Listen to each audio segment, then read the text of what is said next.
सिद्ध अरिहंत को मन में रमाते चलो। सिद्ध अरिहंत को मन में रमाते चलो। वक्त आएगा ऐसा कभी न कभी। वक्त आएगा ऐसा कभी ना कभी। सिद्धि पाएंगे हम भी कभी न कभी। सिद्धि पाएंगे हम भी कभी ना कभी। वक्त आएगा ऐसा कभी न कभी। वक्त आएगा ऐसा कभी ना कभी। संयम पाएंगे हम भी कभी न कभी। संयम पाएंगे हम भी कभी ना कभी। जिन्होंने अपने प्रबल पुरुषार्थ के माध्यम से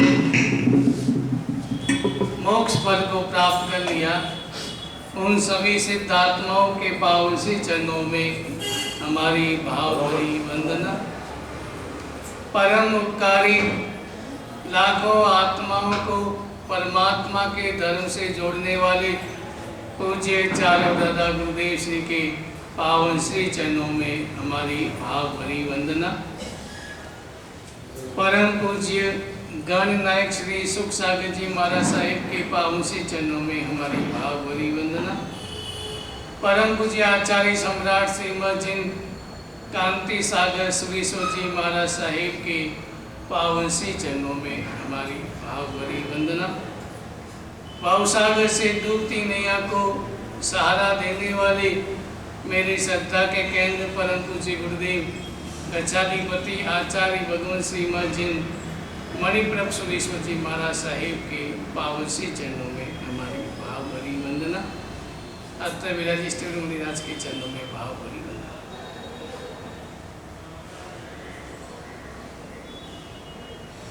आज का मंगल प्रभात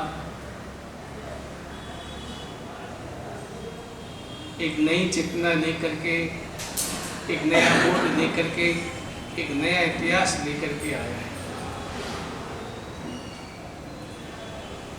परमात्मा ने तो अपने देशना में चेतना की स्वतंत्रता की बात की कि व्यक्ति पराधीनता से मुक्त बन करके स्वाधीन कैसे बने, स्वतंत्रता के से मुक्त बन करके स्वतंत्र कैसे बने, उसके लिए व्यक्ति का पुरुषार्थ, हर क्रिया, हर गतिविधि चेतना की स्वतंत्रता के लिए उस दिशा में होनी चाहिए। लेकिन आज के दिन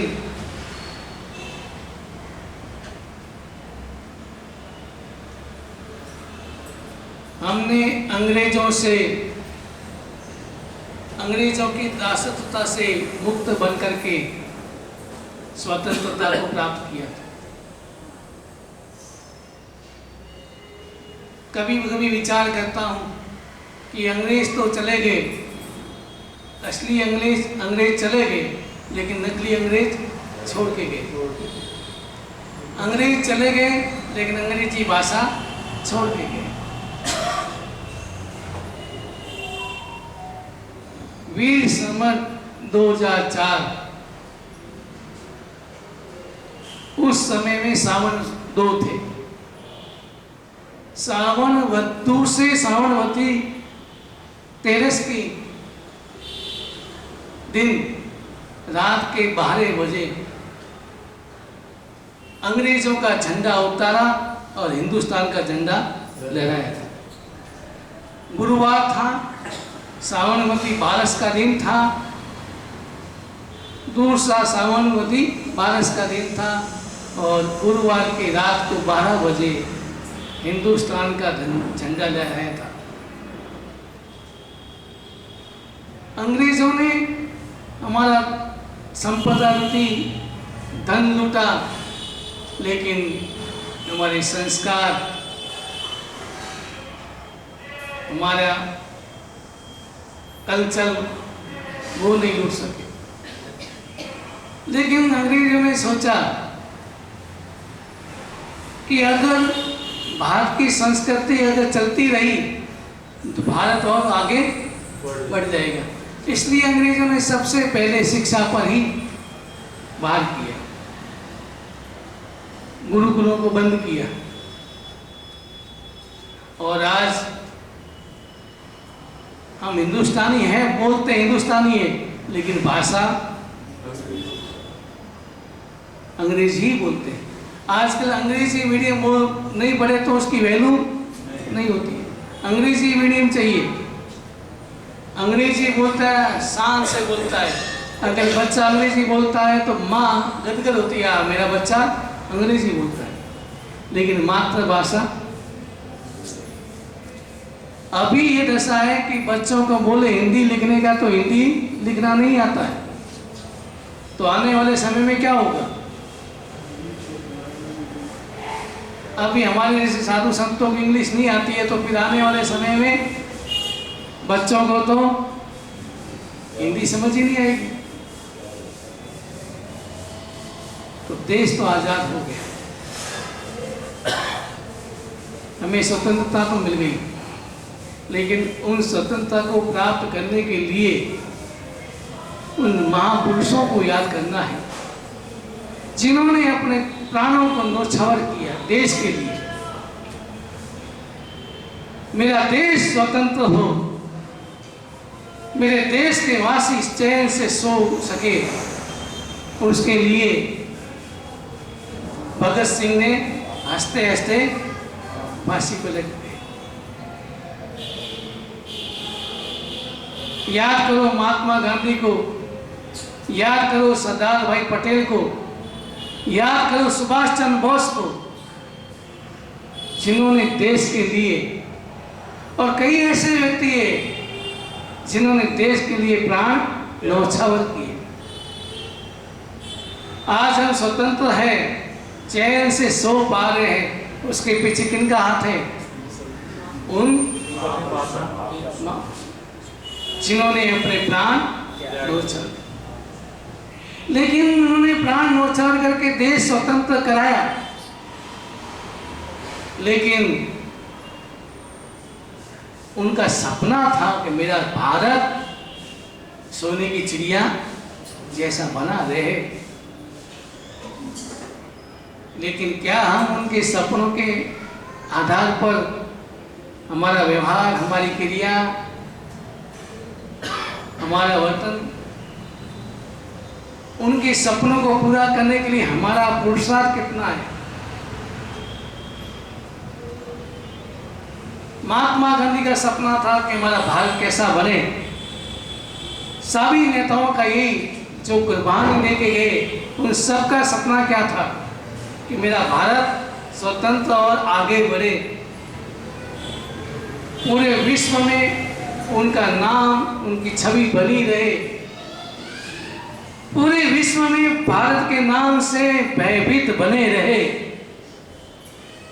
क्योंकि भारत में जो शूरवीर हुए, आप देखें उस समय कोई साधन थोड़ी थे इतने अपने पास। आज तो सैनिकों के पास तरह तरह के साधन हो गए, कहाँ साधन थे? फिर भी उन्होंने अपने प्राणों की परवाह न करके देश के लिए अंग्रेजों से भिड़े, प्राण न्योछावर कर दिए। लेकिन आखिर अंग्रेजों को भागना ही पड़ा। समझ गए कि इनके आगे हम टिक नहीं सकते। हमारे पास बल बहुत है, लेकिन भारतवासियों के पास बल और बुद्धि दोनों ही है। भारत के पास बल भी है और बुद्धि भी है। अंग्रेज हमारे पास आते थे, कई बार पीएचडी करते थे, तो वो कहते थे महाराज जी यहाँ तो हर व्यक्ति इंजीनियर है, हर व्यक्ति वैज्ञानिक है। आप देख लो, छोटे छोटे बच्चे, बड़े बड़े छोटे छोटे, गाड़ी को ठीक करना है तो गैरेज में जाके गाड़ी खोल करके पूरी, जिसमें इसकी पढ़ाई नहीं है, पढ़े लिखे नहीं है, फिर भी वो गाड़ी को ठीक कर देगा, खोल के वापस ठीक कर देगा। जगत गली गली में आपके यहाँ वैज्ञानिक है, इंजीनियर है, क्योंकि भारत के पास बल और बुद्धि दोनों है। भारत बुद्धिशाली देश है, लेकिन मुसीबत ये होगी कि व्यक्ति बुद्धि का दुरुपयोग करने लगे, बुद्धि का दुरुपयोग करने लगा और बुद्धि में स्वार्थ हावी हो गया। पहले बुद्धि थी, बल था, तो दूसरों के लिए उपयोग करते थे, दूसरों के लिए, दूसरों के सुख की चिंता करते थे, स्वयं के सुख की चिंता नहीं करते थे। देश के लिए जीते थे, राष्ट्र धर्म के लिए जीते थे। राष्ट्र धर्म, राष्ट्र को भी क्या कहा है? धर्म का है, राष्ट्र धर्म। तो हम अभी राष्ट्र धर्म का पालन कितना करते हैं? कितना हम मर्यादा में जीते हैं? आप बाहर कहीं जाके देख ले, क्या कोई गंदगी बाहर रोड पर फेंक सकता है? और भारत में जब जहां मर्जी आए फेंक देते हैं, थूक देते हैं, गंदगी कर देते हैं, कुछ भी, क्योंकि वो राष्ट्र धर्म, उसके मन में राष्ट्र धर्म नहीं आया कि राष्ट्र धर्म, मेरा धर्म क्या है? मेरे देश को स्वच्छ रखना मेरा धर्म है, मेरे देश को आगे बढ़ाना मेरा धर्म है, मेरे देशवासियों को सहयोग देना मेरा धर्म है, मेरे देश के, मेरे राष्ट्र को आगे बढ़ाने का कर्तव्य, ये भी मेरा धर्म है। लेकिन हम क्या कर रहे हैं? हमारे भी विचारों ने अपने प्राण न्योछावर करके कल्पना की थी कि मेरा भारत ऐसा बनेगा, लेकिन हम उसकी कल्पनाओं पर पानी फेंकते जा रहे हैं। कहाँ हमारा देश था? सोने की चिड़िया कहते थे, जहाँ दूध और दही की नदियां बहती थी, और आज खून की नदियां बहती हैं।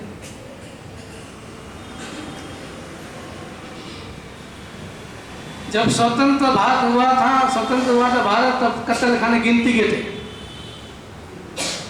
गिनती के थे। लेकिन आज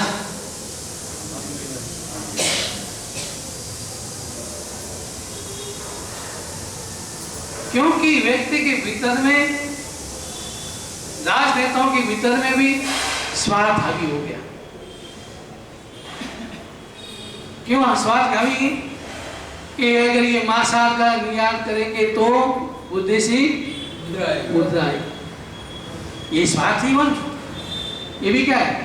स्वार्थ।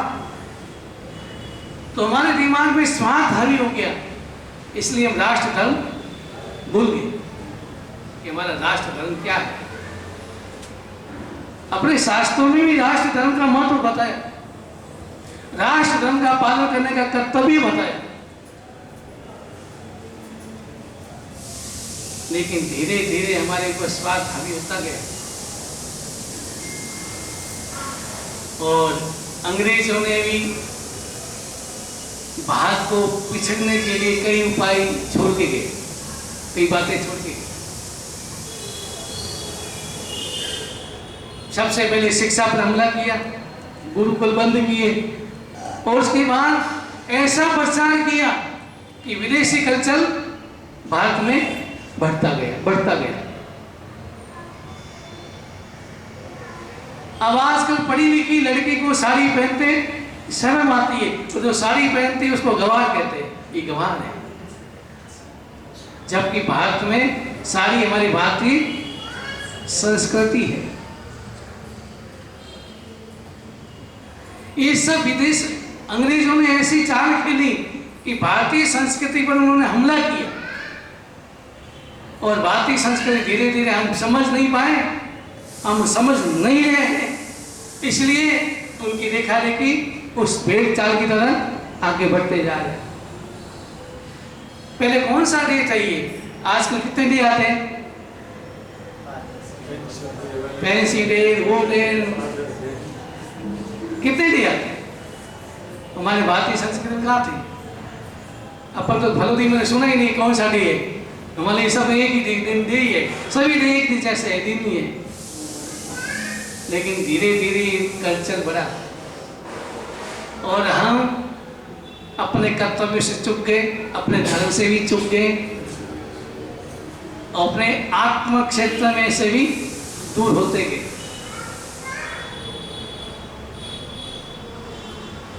राष्ट्र धर्म हमारे भीतर में नहीं रहा, राष्ट्र धर्म का गौरव हमारे भीतर में नहीं रहा। हमें तो अपना स्वार्थ देखना है, मेरा स्वार्थ पूरा होना चाहिए, मेरा काम होना चाहिए, उसके लिए मैं विपरीत जाऊंगा, रिश्वत दूंगा, लेकिन मेरा काम। लेकिन रिश्वत देना राष्ट्र धर्म है। कानून क्या कहता? रिश्वत देने वाला और रिश्वत लेने वाला दोनों ही अपराधी है। लेकिन हम क्या करेंगे? अपना काम निकालने के लिए रिश्वत भी देंगे, मेरा काम नहीं। और यही कारण हुआ कि हमारा देश धीरे धीरे धीरे पिछड़ता जा रहा है, पिछड़ता जा रहा है। ना तो हमारी एकता रही, ना हमारे भीतर में देश के प्रति उत्तरदायित्व का बोध रहा। मेरा देश के प्रति मेरा उत्तरदायित्व क्या है, उसका बोध भी नहीं रहा। बस हम अपने लिए जीते हैं।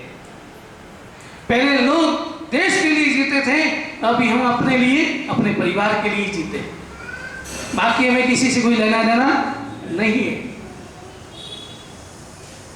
लेकिन परमात्मा कहते हैं कि तुम सबसे पहले अपने लिए जीना है, अपने लिए जीना है। लेकिन मन में क्या भाव है? मेरा जीवन सभी के लिए काम आए, मेरा जीवन सभी के लिए है। इसलिए अपने यहाँ स्व और पर की भाव आते हैं, स्व कल्याण और पर कल्याण। स्व का भी कल्याण हो, स्वयं भी सुखी रहे और सब दूसरे भी दूसरे सुखी रहे। नहीं, दूसरों को सुखी करने के लिए मैं अपना योगदान अर्पण करूं। दूसरे सुखी रहे ये भाव ही नहीं है, दूसरों को सुखी करने के लिए मैं अपना योगदान अर्पण करूं। ये हमारा भाव है, ये हमारा धर्म है। लेकिन हम अपने सुख की चिंता करते हैं, दूसरों की बात छोड़ो कि अपने भाई की भी सुख की चिंता हम नहीं करते। दूसरों की, राष्ट्र की, देश की बात तो दूर, लेकिन हम अभी वर्तमान में अपने भाइयों की भी सुख की चिंता नहीं करते। हमारा जीवन में भाव, बस एक ही भाव, मेरा काम होना चाहिए। लोग में किसी मुंह से सुना, अपना काम बनता बाहर में जावे जनता। यही वास्तव में यही बात होगी हमारे जीवन में वर्तमान में। अपना काम बनता, अपना काम होना है, बाहर में जावे जनता। ये शुरुआत किसने की? नेताओं ने। किसने शुरू की? नेताओं। नेता अपना काम बनता, बाकी जब बाहर में जावे जनता। अपन क्या लेना जनता से? जब वोट मांगना होता है, वोट का बारी आती है, तब हमारे सामने हाथ जोड़ते हैं और तरह तरह के आपको प्रलोभन देते, प्रलोभन देते, हम ऐसा करेंगे, हम वैसा करेंगे, वैसा करेंगे। और जब वो विजय हो जाता है, जीत जाता है, उसके बाद क्या आपके सामने वापस आता है? फिर 5 साल बाद ही आएगा। अपना काम बन गया बस। तो काम तो करेगा ना, फिर रोज अपने पास आएगा तो काम कैसे करेगा? काम क्या करेगा? किस लिए करता काम? अभी वर्तमान में काम बहुत कम करते हैं, बातें ज्यादा करते हैं। बातें बहुत करेंगे, हम ऐसा करेंगे, वो वैसा करेंगे, लेकिन होता कुछ नहीं, क्योंकि हमारे भीतर में स्वार्थ आ गया। एक इंडिया वाला कोई फॉरेन में जाके चला गया और वहीं पर बस गया। 5-10 साल हुए तो एक जटाशंकर भी इंडिया उसका दोस्त था, वो भी वहां पहुंचा। तो उसने देखा कि उसके पास कुछ नहीं था, प्याज तो बंगला है, गाड़ी है, आलीशान नौकर चाकर सब कुछ है। उसने पूछा भाई ये क्या, तुम्हारे पास तो कुछ नहीं था, आज ये बंगला गाड़ी क्या? तो उसने बारी खोली और बताया एक पुल बना हुआ था। उसने कहा 50%। क्या बोला? 50%। समझे क्या कहना चाहता हूँ? कि पुल बनाए मैंने तो इसमें 50% में आ गया। उसमें क्या कर दिया मैंने? मिलावट करके पुल बना दिया और 50% खा गया इंडिया का व्यक्ति। अब कुछ वर्षों बाद वो भी यहाँ आया तो उसने भी देखा जटाशंकर गरीब था, आज तो आलीशान बंगला ही कहाँ से आ गया? तो उसने कहा तुम्हारे पास से कैसे आ गया? उसने बारी खोली 100% पुल बना नहीं है, खाली कागजों में बना दिया 100%। ये हमारे भारत की दशा होगी। दूसरों का नहीं सोचते, देश का नहीं सोचते, देशवासियों के लिए नहीं सोचते, केवल अपने परिवार अपना सोचते। मैं आगे कैसे बढ़ूं, मैं सुखी कैसे बनूं, बस वही भाव रहते हैं। और यही भाव, इन्हीं भावों के कारण हमारे देश में अराजकता फैल रही है। अराजकता क्यों फैल रही है? आपके पास, किसी के पास तो अरबों रुपए पड़े और किसी के पास 1 रुपया भी नहीं है। जब 1 रुपया भी नहीं है तो वो क्या करेगा? ना तो उसके पास कोई काम है, ना आजीविका चलाने के लिए कुछ काम है, ना कुछ भी नहीं है, तो व्यक्ति क्या करेगा? गलत काम करेगा, चोरी करेगा, लूटेगा, मारेगा। अराजकता फैलाने में कुछ अंशों में हमारा भी हाथ है। अगर हम अपना कर्तव्य पालन करें, राष्ट्र धर्म का पालन करना सीख ले, तो अराजकता अपना कम हो जाएगी, खत्म भी हो सकती। हम अगर राष्ट्र धर्म का पालन करें तो, अगर हम राष्ट्र धर्म का पालन नहीं करते हैं तो ही तो ये अराजकता फैलती है और दुखी होते हुए भयभीत रहते हैं। आज हमारी बहन बेटियां सोना चांदी पहन करके, आभूषण पहन के रोड पर जाना हो तो भयभीत होता है। एक हमारे सागरी के सावक थे, पुना रहते थे, उसके मन में आया और उसने 10 किलो का सोने का शर्ट बनाया। क्या बनाया? शर्ट 10 किलो का, ये वो ज़्यादा ही होगा। वो पहन करके गया, एक दिन गया, दूसरे दिन गया और इसको मार करके शर्ट लेके, अब क्या काम है? तो क्या हम स्वतंत्र हैं?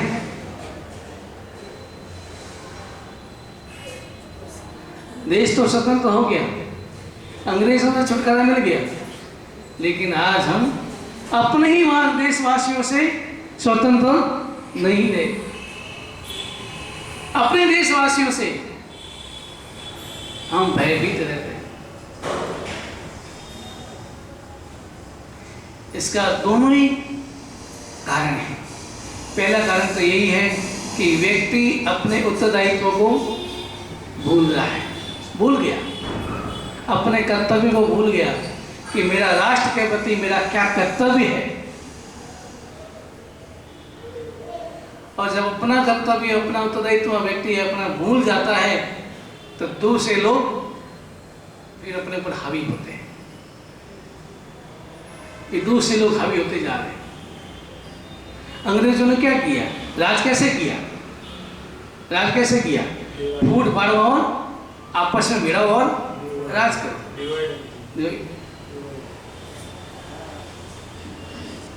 और अभी हमारे यहाँ क्या कहते हैं, अड़ोसी पड़ोसी है नहीं, अगर कोई सुख से परिवार रहता है तो उसको फूट कैसे पानी है?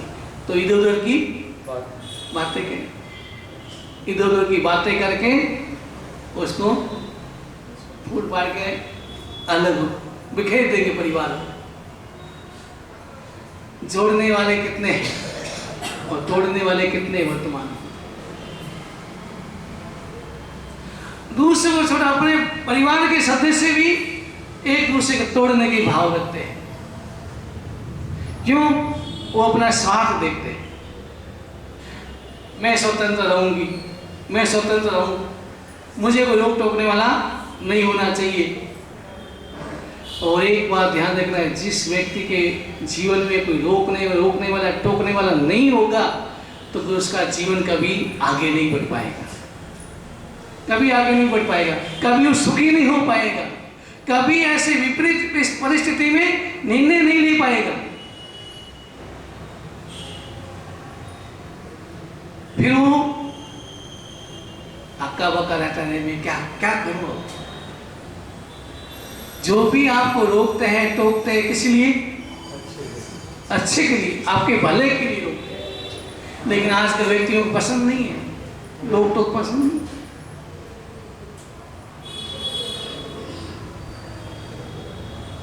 तो हमें राष्ट्र धर्म, हमारे जो शहीद हुए उनके जो सपने थे, उन सपनों को पूरा करना किसका कर्तव्य है? हमारा कर्तव्य है। कि हमारे शहीदों ने जो सपना देखा था कि मेरा भारत कैसा होगा, मेरा भारत का विकास होगा, मेरा भारत बहुत आगे बढ़ेगा, पूरे विश्व में भारत का डंका बजेगा, इस प्रकार के उन्होंने सपने देखे थे। उस सपनों के ऊपर हमें खरे उतरना है और उसके लिए अपने स्वार्थ का बलिदान देना पड़ेगा। इसका अपने स्वार्थ का बलिदान, देश हित चिंतक बनना पड़ेगा।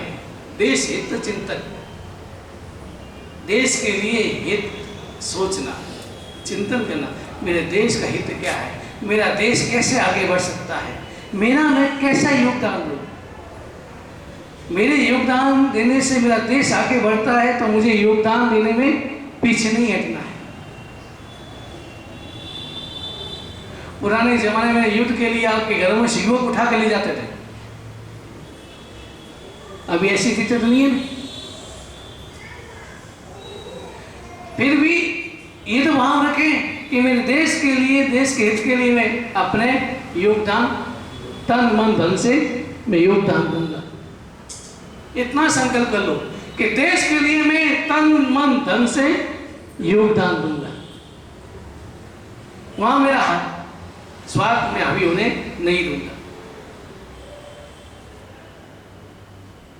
एक भारत का व्यक्ति जापान पहुंच गया नौकरी करने के लिए, और एक गायों का काम, दूध बेचने का काम था एक माझी का, तो उसने उसको काम में रख दिया, दूध बेचती थी माझियाँ। लेकिन एक दिन क्या हुआ, थोड़ा 6 महीने बीते, 7 महीने, तो एक दिन माझियाँ उदास बैठी, जापान वाली माझियाँ उदास बैठी। तो भारत वाले ने पूछा कि माझी उदास क्यों? तो उसने कहा क्या करूं, आज गायों ने दूध कम दिया है। तो उसने कहा बस इतनी बात है, कम दिया, पानी मिला दो थोड़ा। क्या मिला दो? पानी मिला दो, हो जाएगा पूरा। उस माझिया ने एक झापड़ मारी उसको, बेवकूफ, मैं अपने देशवासियों के बाद खिलावट करूं, अपने देशवासियों को धोखा दूं, अपने देशवासियों के स्वास्थ्य से खिलावट करूं। अब आप देखें उसके मन में देशवासियों के प्रति, देश के प्रति कितना गौरव है। मेरे देशवासियों के साथ में खिलावट नहीं करूंगा, उनको धोखा नहीं दे सकती, उसके साथ विश्वासघात नहीं कर सकती मैं। और अपने यहाँ दूध कम हुआ तो क्या करने ने पानी डाल दो, क्या फर्क पड़ेगा? क्यों ऐसा क्यों हुआ? क्योंकि हमारे ऊपर स्वार्थ हावी हो गया, बस स्वार्थ ही दिखता है। लेकिन आज के दिन देश तो आजाद हुआ, हिंदुस्तान का झंडा तो लहरा दिया आज, लेकिन उस झंडे की मर्यादा, उस झंडे की सदा सदा झंडा हमारा ऊंचा बना रहे, उसके लिए हमें प्रयत्न करना है। और आज चारों तरफ देखते हैं, अखबारों में पढ़ते हैं, सारे अड़ोसी पड़ोसी सब भारत को नीचा दिखाने की कोशिश करते हैं। चाहे चाइना हो, चाहे पाकिस्तान हो, चाहे और भी देश है,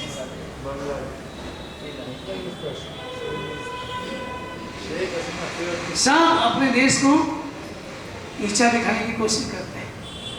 लेकिन अभी तक हमारे सूरवीर हैं जो अपने प्राणों की परवाह किए बिना भी बॉर्डर पर खड़े रहते हैं, और आप उनके कारण अपन चैन से सो रहे हैं। अगर वो नहीं होते तो क्या आप चैन से सो पाते? बॉर्डर पर खड़े हैं अपने प्राणों की परवाह किए बिना, और कितने शहीद भी होते हैं देश की रक्षा के लिए, लड़ते लड़ते शहीद भी होते। तो हमारे विचार भीतर में ऐसे विचार नहीं आते कि मेरे देश के कई व्यक्ति ऐसे जो देश के लिए अपने प्राण न्योछावर कर रहे हैं, और मेरा क्या, मैं उस भारत का वासी नहीं हूँ तो मेरा क्या कर्तव्य है? मेरा देश के लिए कोई कर्तव्य नहीं है।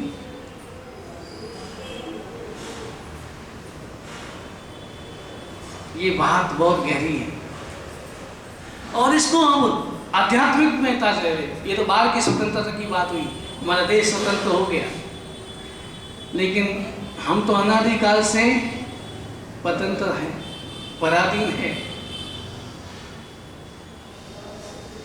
बाहर की स्वतंत्रता तो ठीक है, जन्म से 60-70 साल तक की रहेगी, लेकिन भीतर की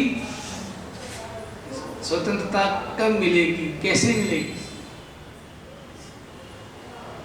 मेरी चेतना कब स्वतंत्र बनेगी? मैं मन की पराधीनता से कब मुक्त बनूंगा? इसका भी हमें चिंतन करना है, क्योंकि वास्तविक स्वतंत्रता तो अपनी चेतना की स्वतंत्रता है। अगर मेरी चेतना स्वतंत्र हो गई तो किसी की ताकत नहीं है वापस मुझे स्वतंत्र पराधीन बना सके। जब तक चेतना स्वतंत्र नहीं है, चेतना पराधीन है, तब तक कभी हम स्वतंत्र बन नहीं सकते, स्वतंत्र रह नहीं सकते। तो परमात्मा महावीर ने यही आपको बोध दिया कि अपनी चेतना की स्वतंत्रता के लिए पुरुषार्थ करें। पुरुषार्थ मन वचन काया से करना है, केवल काया से नहीं। तपस्या के लिए उपवास के लिए काया से भूखा रह गया, लेकिन मन से नहीं, मन नहीं जुड़ा तो भी आत्मा चेतना स्वतंत्र नहीं हो सकती। उसके लिए पुरुषार्थ प्रयत्न मन वचन काया से करेंगे तो ही हमारी आत्मा चेतना स्वतंत्र बनेगी। तो आज के दिन हमें ये संकल्प करना है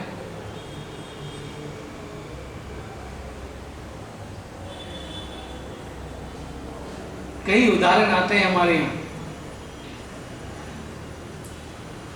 जब देश स्वतंत्र नहीं हुआ तो भारत का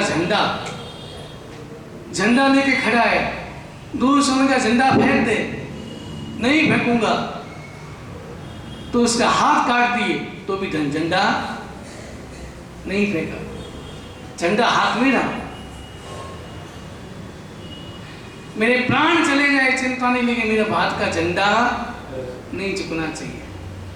और आजकल अगर हम रोड पे जाते हैं, तिरंगा झंडे रोड पे पड़ा हो तो आप क्या करेंगे? पाँव देंगे? लेकिन ये नहीं सोचता है मेरे भारत के झंडा का गौरव मैं उठा करके उसको, और भारत के झंडे के लिए, भारत के झंडे की गौरव बनाने के लिए तो ये सैनिक बॉर्डर पर खड़े हैं। किस लिए खड़े? भारत के झंडे की गौरव बना रहे, मेरा भारत का झंडा ऊंचा रहे।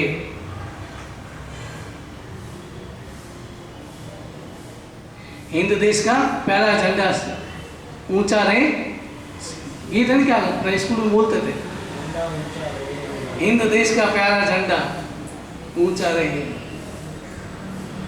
हिंदुस्तान का झंडा सदा ऊंचा रहे,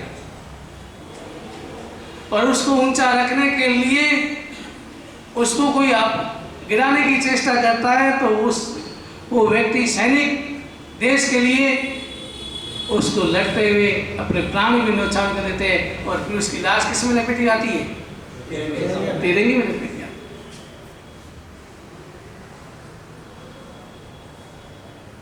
तो हमें ये चिंतन करना है वर्तमान के जीवन का भी, कि मेरा क्या कर्तव्य है, मेरा व्यवहार क्या है देश के प्रति, राष्ट्र के प्रति मेरा क्या कर्तव्य है, क्या मेरा धर्म है, उसका भी चिंतन करना है। और साथ साथ मेरी चेतना के स्वतंत्रता के लिए मुझे क्या करना है। स्व और पर कल्याण की भावना, मेरा भी कल्याण हो और दूसरों का भी कल्याण हो, यही भावना, अगर ये भावना रखते हुए अगर हम जीवन जीते हैं और हमारी मातृभाषा भूले नहीं, भले आप इंग्लिश मीडियम में पढ़े, मैं उनका विरोध नहीं कर सकता, लेकिन कम से कम घर में उनके सामने हिंदी ही बोले, घर में उनके साथ भारतीय संस्कृति के आधार पर ही व्यवहार करें, भारतीय संस्कृति को जीवित रखें। मेरा खास भगत था और उसकी लड़की को देखा और उनके पैवाना वेशभूषा को देखा, मैं एकदम, मेरी आंखें झुकी। मैंने उसे पूछा, नहीं भाई क्या तुम्हारी बेटी इस प्रकार के वस्त्र पहनती है? ओके महाराज जी क्या करें, उसकी सहेलियाँ भी ऐसे पहनती है, अगर वो सूट पहन के जाए तो सब सहेलियाँ क्या करती है, ये गंवार है। लेकिन अपनी संस्कृति को दूसरों के कारण, अगर दूसरे मुझे गंवार कहे या मेरी मजाक उड़ाए, इसलिए हम अपनी संस्कृति छोड़ दें।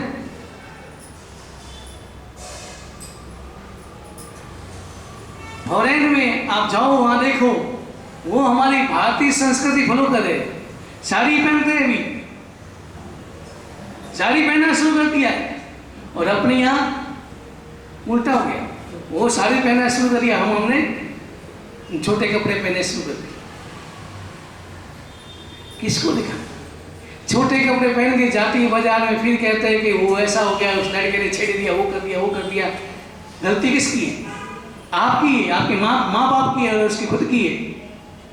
क्यों ऐसे करते? और कभी कभी महिलाओं को देखता हूँ, घर पे तो सीधी सादी रहती, सिंपल रहती, और बाहर जाती है मेकअप वेकअप वो क्या मतलब क्या थोप के जाती है। किसको दिखाना? मुझे बताओ, किसको दिखाना जा रहे हो आप? आपका पति तो घर में बैठा है, फिर आप किसको दिखाने जाते हो? ये मेकअप सुंदर बन के, टिकटॉक बन के, किसको दिखाने जाते हो?